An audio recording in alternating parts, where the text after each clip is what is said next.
on. Let's have a look inside. Rob, if you can keep up with us and just have a look at this beautiful leather trim. You want a combination of excitement and aviation on this show, right? Okay, so we've got the sport cruiser here. We've got these wonderful ladies who are representing Czech sport aircraft as well. But I suppose we had better talk about the aviation, haven't we? So, once again... Oh, gosh!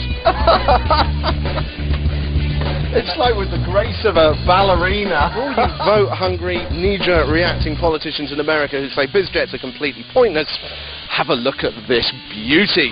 The Beechcraft Premier 1, and I want to find out a bit more about this aircraft. Mooney is synonymous with speed. Susan, you're from Mooney. Why is it speed you go for? So this is... It's simply electrically powered off electric motors, isn't it? It's good to talk to you this weekend. And good luck to the guys with all these fancy questions.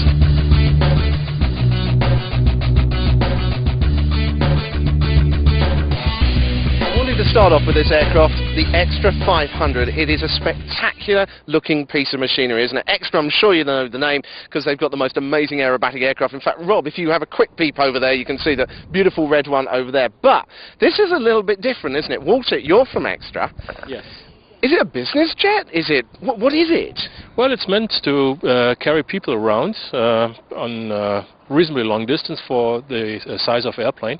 We can go 1,600 nautical miles, so cover quite a distance. Yeah. And it's a family airplane or it's a business airplane for the self-flying businessman. Shall we have a look inside this? Sure. If Rob can keep up with us, because this is absolutely beautiful inside. I'll let you open the catch, because this is a nice... How old is this aircraft, actually, Walter? It looks very new, straight out of the showroom. Yeah, it's... well, this one actually is our test bed and has flown like 700 hours now. Right. So it does have some experience. Took me to the United States a couple of times. Well, but you can see, as always with this kind of thing, beautiful leather. But it's a lot smaller than your standard bizjet. But I'll have a... Let's climb through here, actually, Rob. Right, so we're in the cockpit now, Walter. It kind of is like a bizjet, isn't it? Although this is a test aircraft. So tell us a bit about the layout and the comfort and that kind of thing. Well, you know, this is meant to carry 6 people around, and this is the very first one, and this is the airplane we have gained some experience in. We are now in production. We are just, well, 80% ready for with the first production airplane. It will be delivered in fall this year. This is my favourite aircraft, and unfortunately, not because of these guys. It is the sport cruiser. I want to introduce now Martin, who's standing just outside of the shot, giggling away. Martin, it's a real pleasure to see you. Hey.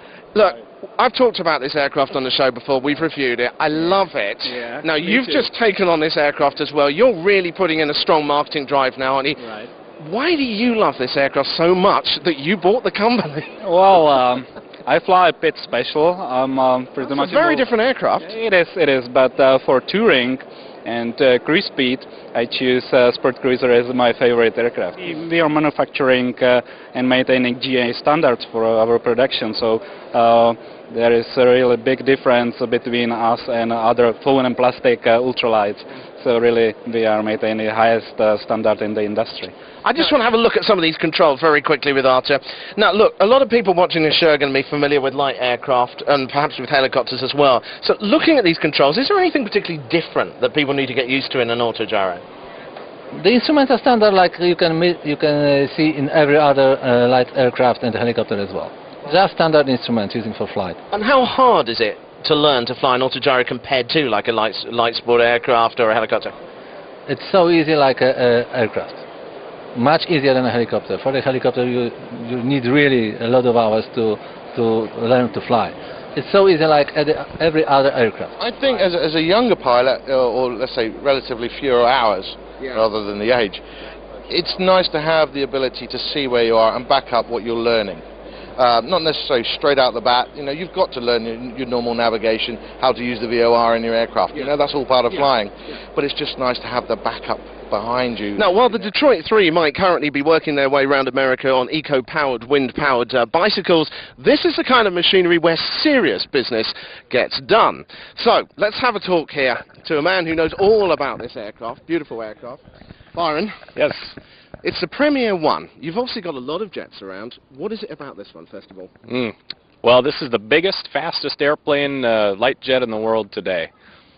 I said that this is the kind of thing that serious business gets done in. We all know there's a lot of debate about this at the moment. Why should you use a bizjet like this? Yeah, great question. Well, number one, it's an incredibly convenient way of getting around. You have great privacy when you travel in the aircraft. And of course you have great comfort. Whether you're a business person, you can be on board the airplane getting work done the whole time that you're flying. And if you're a family man, then of course you can enjoy your family. They can roam around the airplane and not bother anybody while you're flying also. Yes, absolutely.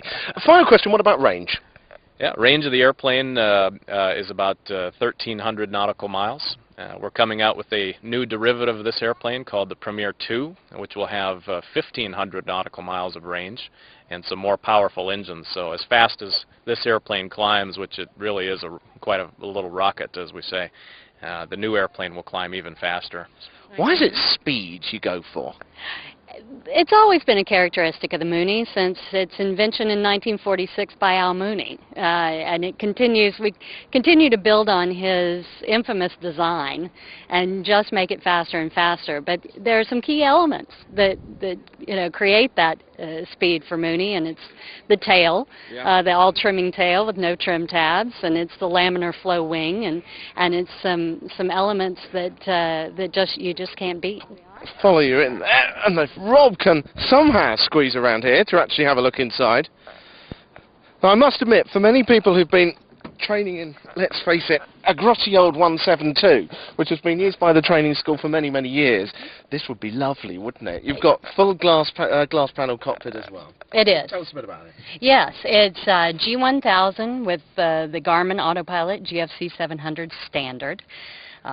We have synthetic vision now. We've got the XM weather and radar in the U.S.